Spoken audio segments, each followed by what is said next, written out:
વાત કરી કે અમદાવાદ મ્યુનિસિપલ કોર્પોરેશન સ્કૂલ્સમાં અત્યારે હું કામ કરું છું. અમારા ત્યાં ઓલમોસ્ટ 1,70,000 જેટલા બચ્ચાઓ અત્યારે સ્ટડી કરી રહ્યા છે. Government completely free of charge education provide કરે છે. પણ મને કહેતા આનંદ થાય છે કે અમે એક પ્રાઇમરી એજ્યુકેશન સન્માનનીય મંચ, નિષ્પક્ષ નિર્ણાયક ગણ અને તરુણો, આજના સહાય ફાઉન્ડેશન દ્વારા આયોજિત વક્તૃત્વ સ્પર્ધાનો મારો વિષય છે તરુણાવસ્થા દબાણ કે સંભાવના. મિત્રો, મારી વ્યાખ્યા તરુણાવસ્થા પ્રમાણે એવી છે કે કઈ ઉગાડે એમ કદી ઉગવાનું નહીં ને ઉગવાનું હોય ત્યારે પૂછવાનું નહીં. હું સ્પષ્ટપણે એવું માનું છું કે તરુણાવસ્થા એ દબાણ તો છે જ, પણ એની સાથે સાથે સંભાવના વધુ છે. મિત્રો, સિગમન્ડ ફ્રોઈડ મનોજાતીય સિદ્ધાંતમાં છેલ્લો તબક્કો એટલે તરુણાવસ્થા. તરુણાવસ્થા એટલે શું? હૃદયના દ્વાર પર જ્યારે ટીન ટીન આમ ધબકારો વાગે ત્યારે તરુણાવસ્થા શરૂ થતી હોય છે, અને એટલે આપણે ટીન એજ કહીએ છીએ. 13, 14, 15. મિત્રો, સંભાવનાને હું બે વિભાગમાં વહેંચી શકું એમ છું. એક માનસિક સંભાવના અને બે શારીરિક સંભાવના.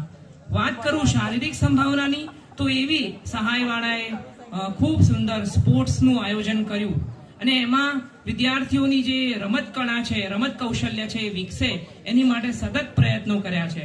તો એમાં જો શારીરિક સંભાવનાની વાત કરીએ તો વિદ્યાર્થી સારો દોડ, સારો એથ્લીટ, સારો ક્રિકેટ પ્લેયર, સારો વોલીબોલ પ્લેયર બની શકે.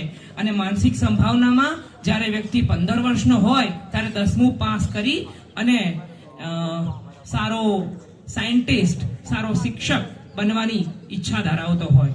તરુણાવસ્થા એટલે એવી રીતે જ્યારે બાળક નાનું હોય ત્યારે એને એવું પૂછવામાં આવે કે તું મોટો થઈને શું બનીશ, ત્યારે એનું સપનું એવું હોય કે કદાચ પાણીપુરી વાળો કે પછી ઓટો ડ્રાઈવર.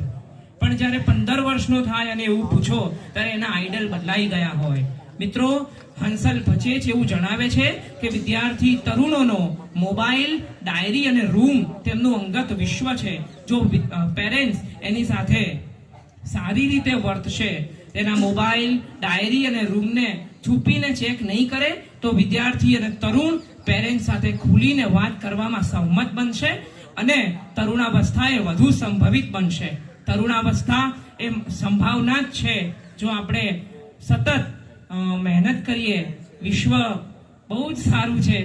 અને તરુણાવસ્થાની વાત કરું છું તો તુષાર શુક્લ યાદ આવે કે આંસુઓના પ્રતિબિંબ આપે એવા દર્પણ ક્યાં છે?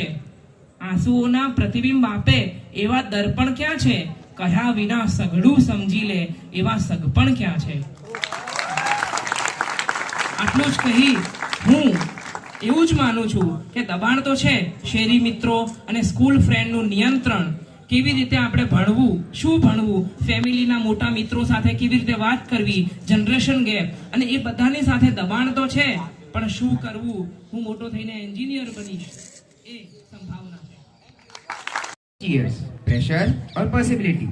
When we hear the word teenage, many people think about fun, freedom and energy.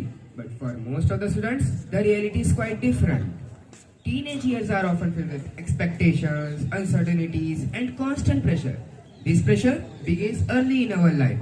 We are expected to perform well academically, try to fit in society's standards, make right decisions for our future and try to act maturely, all while trying to understand who we truly are.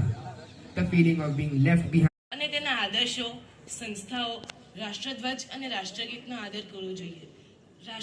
આપણી આઝાદી માટેની રાષ્ટ્રીય લડતને પ્રેરણા આપનાર ઉમદા આદર્શોને પ્રતિષ્ઠિત કરવા અને અનુસરવા જોઈએ. આપણે આપણી સુરક્ષા માટે બનાવેલા કાયદાઓનું સન્માન કરી તેમનું પાલન કરવું જોઈએ. આપણે આપણા ઘરમાં, ઘરની બહાર બધે જ સ્વચ્છતા રાખવી જોઈએ. આપણે આપણી કુદરતી વસ્તુઓનું રક્ષણ, કુદરતી વસ્તુઓ જેમ કે વૃક્ષો, હવા, પાણી જેવા પંચમહાભૂતોનું રક્ષણ કરવું જોઈએ. આપણા પ્રધાનમંત્રી શ્રી નરેન્દ્ર મોદી એએમસી દ્વારા આપણને લીલા અને વાદળી એમ 2 રંગના ડસ્ટબિન આપે છે.